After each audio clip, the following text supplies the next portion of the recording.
Farm Week is a production of the Mississippi State University Extension Service. Today on Farm Week, the USDA is going ahead with its original plans to close 8 Farm Service agencies in Mississippi. Net farm income is expected to decline this year after a banner year in 2011. In Southern Gardening, grower secrets. Find out what the professionals do to grow those knockout plants. In the markets, demand remains strong for corn, but rice needs some export business. In the feature segment, food deserts. The term refers to an area, urban or rural, that doesn't have easy access to a grocery store. This increases the cost of food, and it means residents have less access to nutritious food. We haven't had a grocery store for 13 years or something even more than that.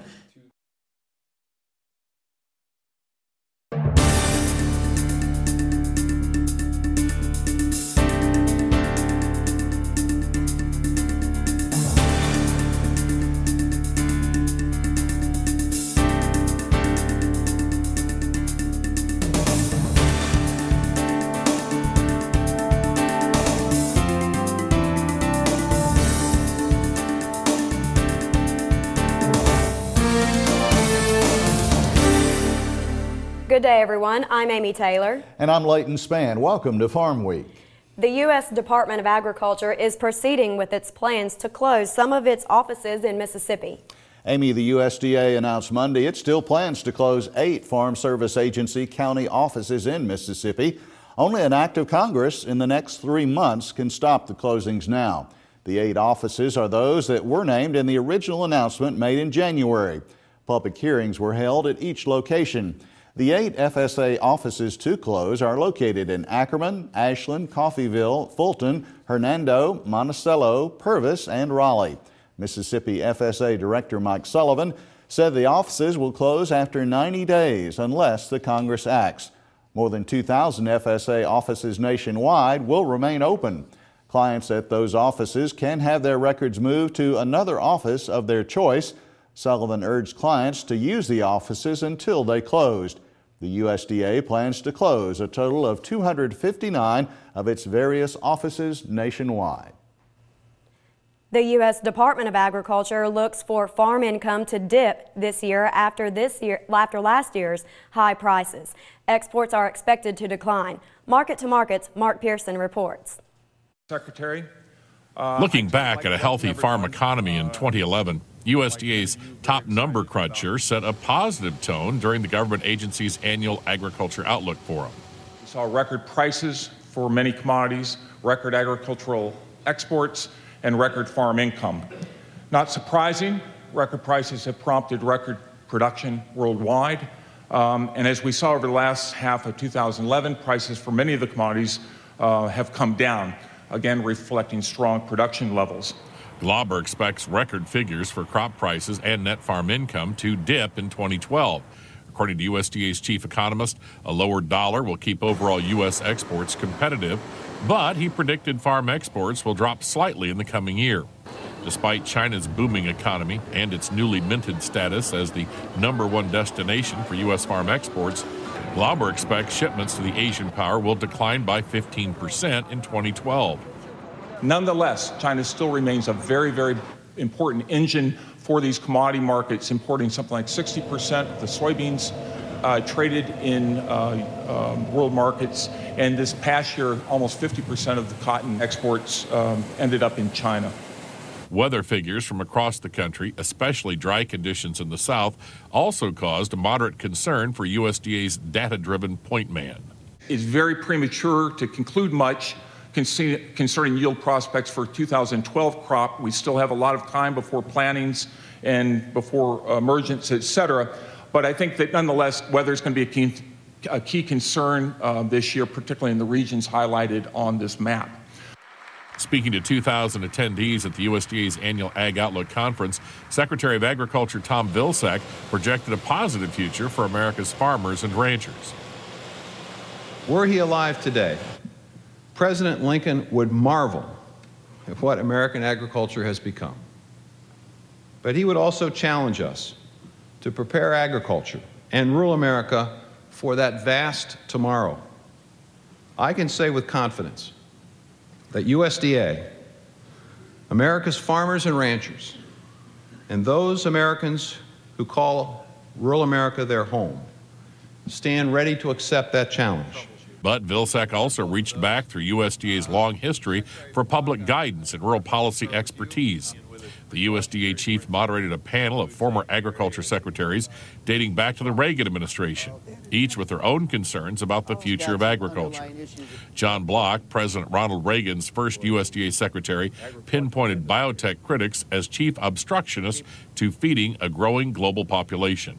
That genetic engineering is criticized and challenged. There's some critics that they don't even know what they're talking about. They don't rely on science. They just try to scare people.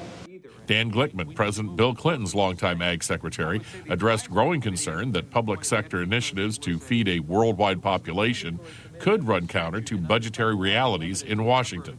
Feeding a hungry world, we're going to have to double food production, of pests, of climate challenges, of all water shortages, of lack of arable land. And you look at the world 20 and 30 and 40 years out, you wonder, do we have the capability of producing a new green revolution? Do we have the resources?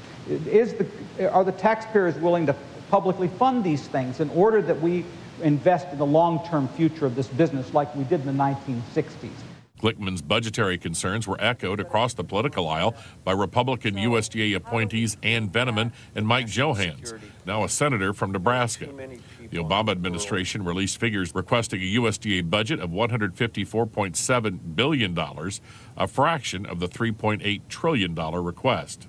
During the conference, Johans suggested USDA's budget pales in comparison to future expenses in Washington, ranging from Medicare and Medicaid to defense and federal payments on the U.S. debt. Have you ever wondered what it takes to make the plants at the garden center appear so attractive? In this week's Southern Gardening segment, Extension horticulturist Dr. Gary Bachman takes us behind the scenes and reveals some grower secrets.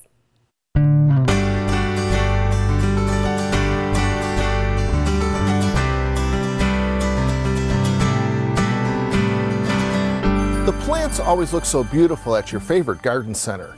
Have you ever wondered how they grew that way? Come on, let me show you some of the growers' secrets. Today I'm with Sandra Schals at JDS Nursery, where we'll see how beautiful plants are grown for you. The propagation house is the first stop. Most plants start off as rootless cuttings and are grown in small cells. The cuttings may take 2 to 3 weeks to root, and hormones are used to encourage root formation. Automatic mist comes on to raise the humidity and keep the cuttings from wilting. The next step is to transplant the rooted cutting into 3 to 4 inch containers. Over the next 4 to 8 weeks, fertilizer and water are carefully applied to encourage the small plant to develop healthy shoots and roots.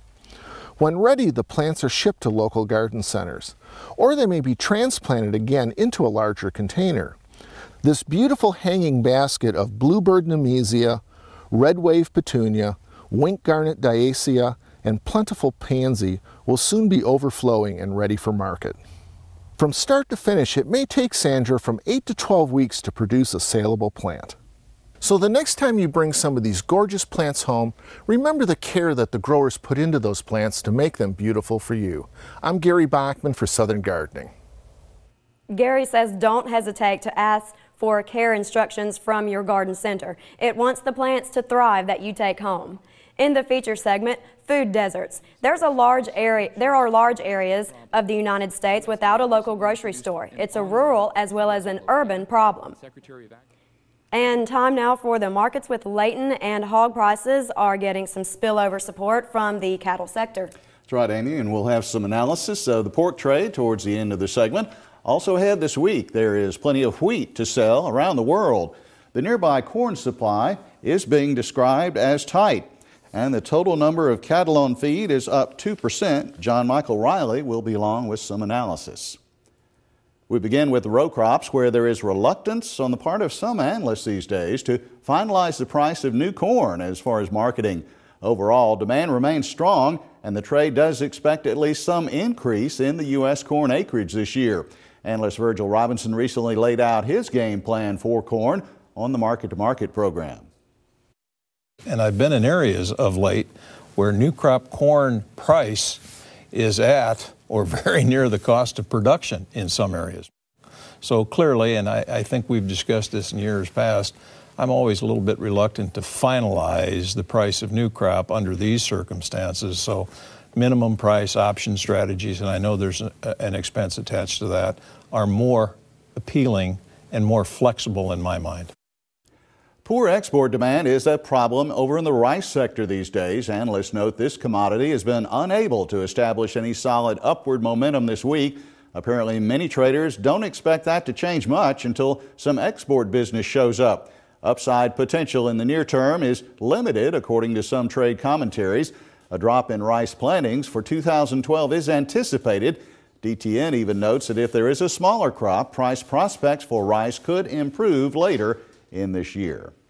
Well, as for wheat prices, they have been relatively high, especially in Kansas and in Minneapolis. Analyst Mark Gold notes that farmers are responding by trying to plant more wheat, but he doesn't think that's going to work out too well price-wise. But the problem is everybody around the world's been planting more wheat. Now you've had some isolated problem areas. Certainly the cold weather in Russia has been a factor. But for the most part, we haven't seen them really pulling back on the export market. We've got a lot of competition out there. Interesting that even Iran is trying to get wheat from Pakistan this week. Whether or not they get it or not in some kind of oil swap. But the fact of the matter is there's demand out there for the wheat, but we've got plenty of wheat around the world to sell. Let's look at this week's trivia quiz. Before we move into the livestock markets, we were talking about rice exports just a moment ago. Here's a related question. What is the top export market for U.S. rice? Your choices are Canada, Japan, Iraq, or Mexico. You'll find out right before our feature story. We're going to pause now for a short break on Farm Week. Coming up, we'll look at the calendar and the second part of the markets. Leighton Span reports placements are down in the nation's cattle feedlots. Hog numbers are up. In the feature segment today, food deserts. These are places where food can be grown, but you can't find it for sale.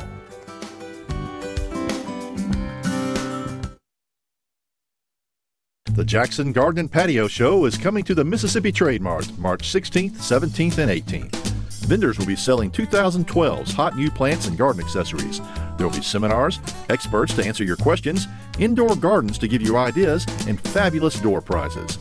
Join us for the Mississippi Nursery and Landscape Association's 15th Annual Jackson Garden and Patio Show, March 16th through the 18th at the Mississippi Trade Mart in Jackson. Sponsored by Miss 103 and Entergy Mississippi.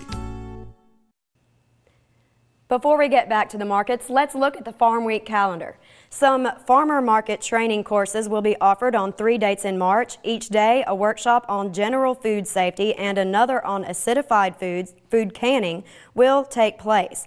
The food safety training is from 8:15 a.m. to 9:45 a.m. There's no charge for this. The training for canning acidified foods costs $100. It will run from 10 a.m. to 5 p.m. You need to register 1 week ahead of time for both of these. The first day is Tuesday, March 13th at the Pontotoc County Extension Service Office. That's on C.J. Hardin Jr. Drive. The next training day is Thursday, March 15th. The location is the Harrison County Extension Service Office on 17th Street in Gulfport. The third will be Tuesday, March 20th. The location is the Brookhaven-Lincoln County Chamber of Commerce office on Whitworth Avenue in Brookhaven. Go to our Farm Week website at farmweek.msucares.com for information on these and other events. Now let's check out this Farm Week snapshot.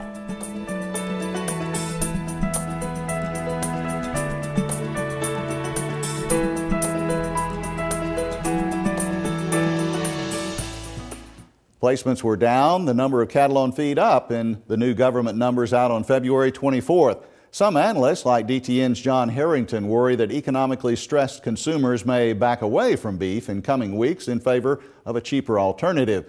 Thursday morning, I asked Extension economist John Michael Riley for his outlook, starting with that recent cattle on feed report. Was the cattle on feed report pretty much on track with what the market was expecting?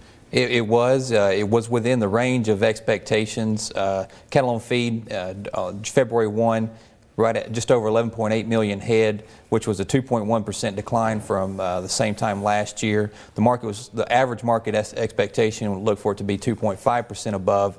The number was right there on the bottom end of that range of expectations. So many, including myself, were looking for the report to be moderately bullish when the markets opened back up on Monday. Some other factors were in play there, but because it was on the low end of the range of expectations, you know, it was still with expected, but still on the low end. All right, backing up a little bit before on feed, I know we had a cold storage report also there in the latter part of February. Did that indicate kind of a slowdown as far as, you know, beef sales? We are definitely seeing a slowdown.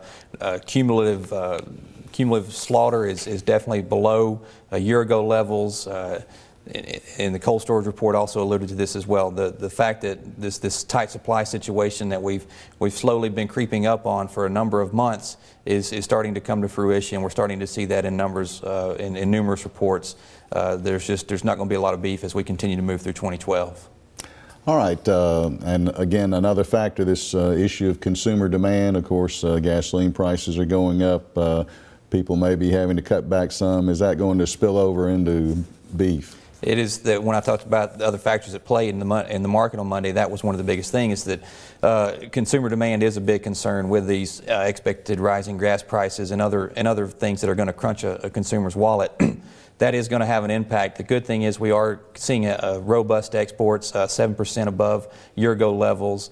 So the export market continues to be a silver lining, but U.S. Domestic demand for beef is probably facing some crunch time as we move into the summer months with higher gas prices.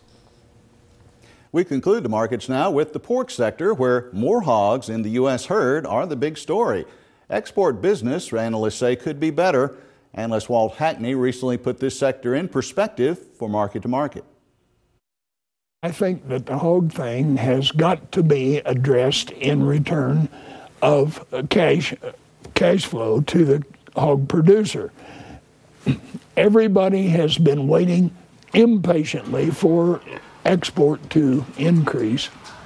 It hasn't necessarily done that. The producer caught on back in the midsummer when the corporate mega producers were building hogs in the feeding floor, wait, anticipating export. That's what they're doing today, is building weight with the producers. Well, just enough time in the markets to answer this week's trivia quiz before our feature story begins.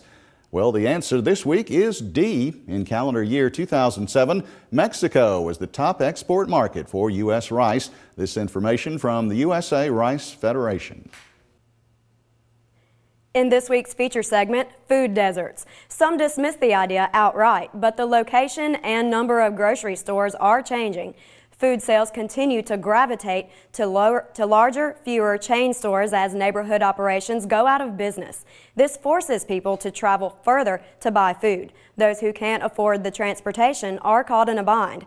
Food deserts can occur in urban and rural settings. Market to Market's Clay Masters reports on some solutions being tried to blunt the effects of food deserts. It's something a lot of Americans take for granted. Healthy and nutritious food, easily accessible at a nearby grocery store. But in urban and rural parts of the United States, many Americans live in what's been coined a food desert. Simply put, a food desert is a low-income census tract where a substantial number of residents lack easy access to a grocery store. First Lady Michelle Obama estimates that 23.5 million Americans live in a food desert. And you can find these deserts in both urban and rural areas, though they differ. Consider North Omaha. Parts of this community in Nebraska's largest city have some of the highest levels of poverty in the U.S., particularly among African Americans. Nebraska State Senator Brenda Council's district is in North Omaha. Many urban communities, the retail industry will look at the number of rooftops and what the median income is, and those will be the determining factors in whether or not they'll invest the kind of capital that's required to be invested in a full-service grocery store. This is one of those neighborhoods where you won't find a large grocery store. J&D grocery owner David Adams has lived his whole life in this North Omaha neighborhood. He's tried to keep healthy options in his aisles, but says spoilage caused him to throw away a lot of the product. Well, the neighborhood here, a lot of my customers are walk-in customers, all from the neighborhood here. It wasn't a grocery store way back in the early 30s, so it has always been some type of grocery store here. I think through the years, obviously, it became more of a convenience store. When I bought it, I wanted to turn it back into a grocery store. So in doing that, you know, adding the meats and the produce and everything else besides just your chips and your beer. Trying to keep that going throughout the years has been tough. In 2009, with a grant from the Centers for Disease Control, the Douglas County Health Department identified neighborhoods in North Omaha that had the highest combination of high-risk health factors. It then zeroed in on neighborhoods where citizens had to travel over 1 mile to find healthy food options. Finally, it found ways to help bring the healthy food to these neighborhoods. These grocery stores are continuing to use the distribution system that they've had. So if they're using a wholesaler, they're continuing to use that wholesaler. What we're trying to help them do is figure out what they have in their store and how to offer some different products.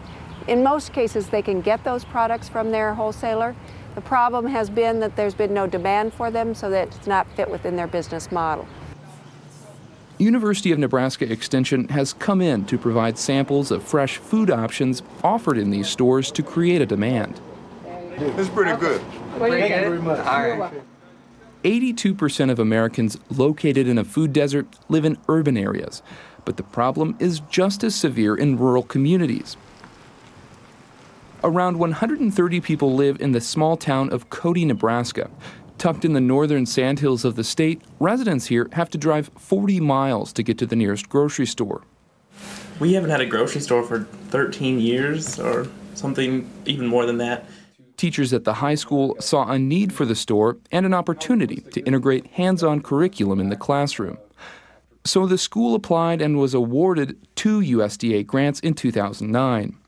One $75,000 grant will house an entrepreneurship incubator within the school and ultimately establish a grocery store.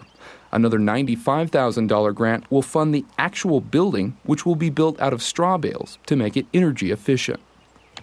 And basically the building's going to sit right here. Like I said, it's 0.96 acres is what we've got leased from the Game and Parks. And it's a 99-year lease.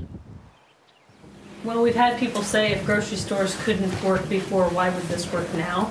And the bottom line is we don't have to support a family. We formed a nonprofit and funds will go into that, and then the students will decide what to do with those funds. So anything that profits above and beyond what we need to make the business run will be funneled back into the community via the students' decisions. These two communities are seeking solutions to combat the problem. The USDA recently introduced an online food desert locator, and Secretary of Agriculture Tom Vilsack says the locator will help identify communities where intervention can help make healthy, affordable food more readily available. They just decided to come together as individuals and say, we're going to do something about making fresh foods available in our community. Senator Brenda Council of North Omaha introduced a food desert bill in the Nebraska legislature last session. The measure would have authorized $150,000 each of the next 2 years to increase access to healthy foods in food deserts. But Nebraska Governor Dave Heineman vetoed the bill, saying he supports the goal, but the bill duplicates other federal programs. Despite having passed by a healthy margin, after the governor vetoed the bill, support dropped off and an override was unsuccessful. And that student board member is working to organize what we look at as the next generation of food system leaders within Iowa. I think when we look at the subject of food deserts, it's very quick to think it's a political problem or it's a big ag, small ag problem, and it's really not. The solution to food deserts has to include looking at the entire food system. And what we do as a Food Systems Council is we make sure that there's a place for everyone at the table, that there's an opportunity for big ag to sit next to small organic producers, to sit next to the large distributing company, to sit next to the manager of the grocery co-op. So that by sitting next to each other, they can't point the fingers at each other for blame, but they have to work together for solutions. They have to work together for commonality. So what you think? It's good. It's good. Yeah. And it's healthy, too. For Market to Market, I'm Clay Master. You can watch this story again on our Farm Week website. That's farmweek.msucares.com. You'll also find Farm Week stories on YouTube and Facebook. We'll also have a link to the Market to Market website where you can see the story as well as read the script. That's farmweek.msucares.com. And of course, Leighton, you know, we all take it for granted, or many of us take it for granted, that we can drive a couple of minutes and go find some groceries. That's right, that healthy food is right around the corner. That's right. Well, we are at the end of Farm Week for this week. On our next show, glyphosate-resistant weeds. They're a problem in Mississippi and 23 other states. It's a result of the widespread use of certain herbicides. What can farmers do? Most are returning to weed control strategies they used in the past. In southern gardening, African daisies. Try these for knockout color and looks. For the rest of the Farm Week crew, I'm Amy Taylor. And I'm Leighton Spann. Thanks for watching. We'll see you next week.